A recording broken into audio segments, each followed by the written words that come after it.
What's one thing you dislike about Korea? Probably that being not Korean, I'm obviously not Korean when you look at me. You're always seen as an outsider. Even I've lived here over 5 years and I know Korean culture really well and I'm always polite and respectful to it. Still, people will Dude in the background's like, can you get out the way, please? Like, we trying to use the sidewalk. lived here over 5 years and I know Korean culture really well and I'm always polite and respectful to it. Still, people will always call me 외국인. They'll always call me a foreigner. And I know that can be an issue for people who live here long term. But maybe that will change in the future. And so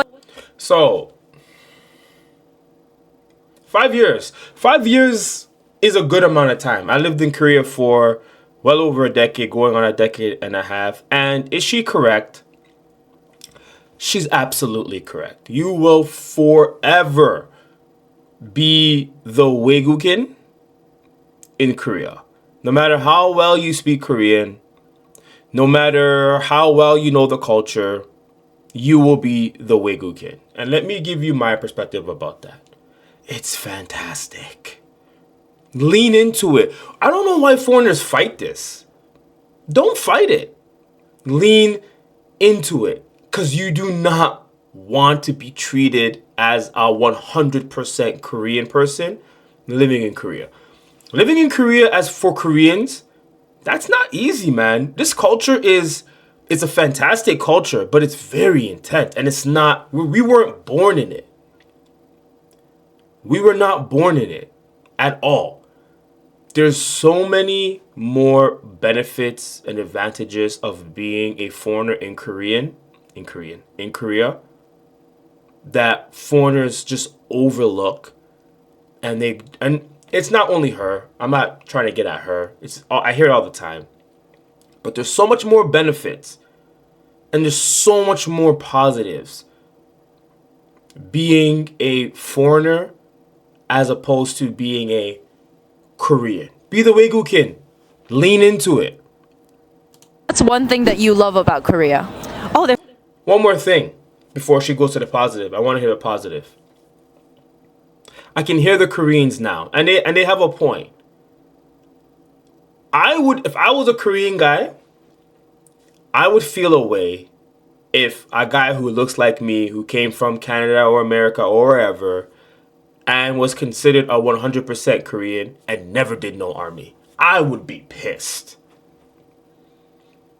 I would be pissed because a lot of Korean guys say that's the bar to be considered a Korean guy, a Korean male. You have to do your army. Koreans look at other Koreans who may have been born here or Kyopos or whatever, who never did their army. They look at them like, yeah, you're not Korean. And they look Korean. So, something to keep in mind. Let's hear the positive. I'm going to go back a little bit. That's one thing that you love about Korea. There's so much I love. I'm really into Korean music, food, fashion. It's much cheaper than my hometown. I love my job. Of course, the number one thing are the Korean people that I've gotten close with since I've been here. So yeah, again, a lot of positive. Korean music for me, I'm trying my best. But the people, I love Korean people, man. Like the Korean people, I really feel like the better you understand the culture and the more you let go of this, everything's got to be 100% equal. And in your country, do you know immigrants struggle? And I can say your country and not know what country it is and know that the immigrants there are struggling because every country treats foreigners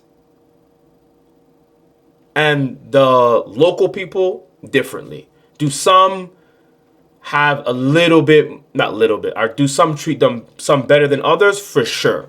But it's not equal. Let's jump into some of these comments. Number one said, if you're not born in that country, you're a foreigner. Ding dong ding. You are a foreigner and there's nothing wrong with being a foreigner. Trust me, lean into it. Another person said, bro, that's anywhere though. Absolutely. Another person said, Korea is a Disneyland. Korea is not a Disneyland or something. Korea is a country.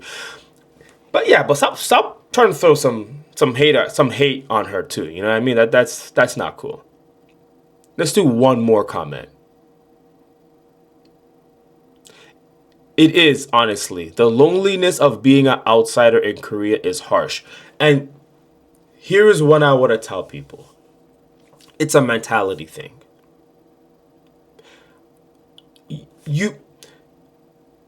I'm a sports guy, so let me give you a sports analogy.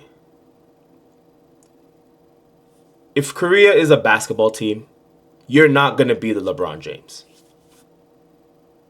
You're not going to be the LeBron James, or at least at the beginning. You're not going to be the LeBron James. And guess what? That's okay. Be a star in your role. Be a star in your role. If you're the 3-point guy, be the 3-point guy. If you're the defensive guy, be the defense guy. The star player has a lot of a heavier load that you are not ready for. So, is it lonely in Korea? That's your choice. It is strictly your choice if Korea is lonely. And you're not considered I don't want to say you consider an outsider, because Korean, especially once you get close to them and you understand the culture, they will morph around you. My friends know, like, friends will make a whole bunch of plans with other Korean friends. Oh, yo, let's invite Ade. And they're planning to go eat to a samgyeopsal place to go eat pork. Oh, yo, Ade's coming. They'll change the whole plan because they know I don't eat pork. It's chimek time. Am I an outsider? No, like my friends, my Korean, it happens all the time.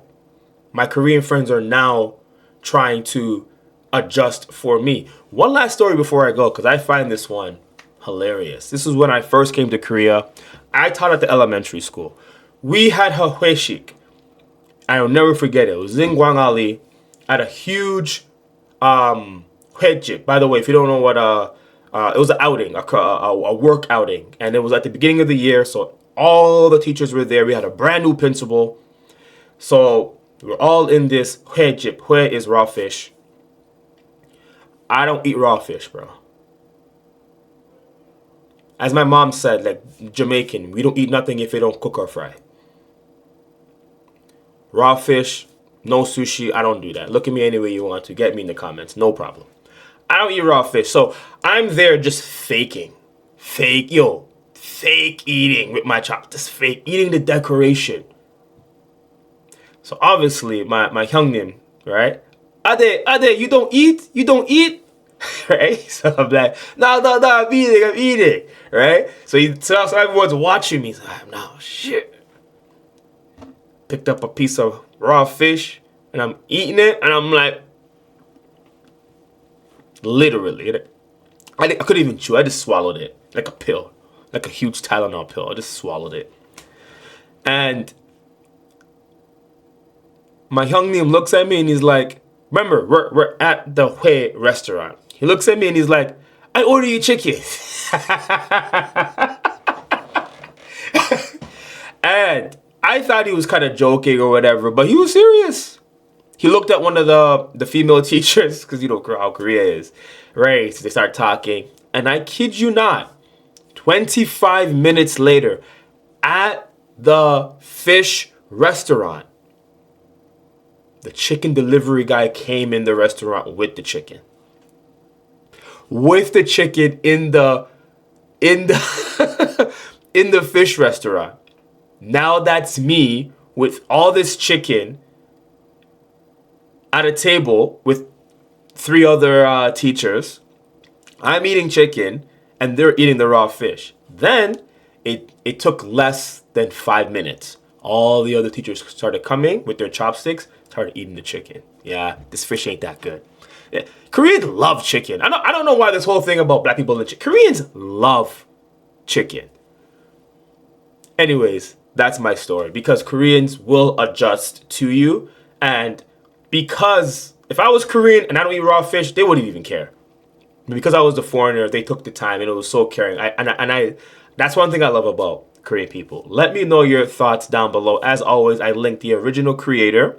And if you're trying to figure out what's happening in your city, Busan, Seoul, or beyond, subscribe to the free K360 newsletter down below. And also for my Busan people or around, we are having a day party. It's called the Busan Cheat Day Party. It's for athletic people. It's like an event, really, happening on May 30th at the Bay 101. We got a rooftop. Click the links down below to find out what's happening. As always, thank you. See you in the next one.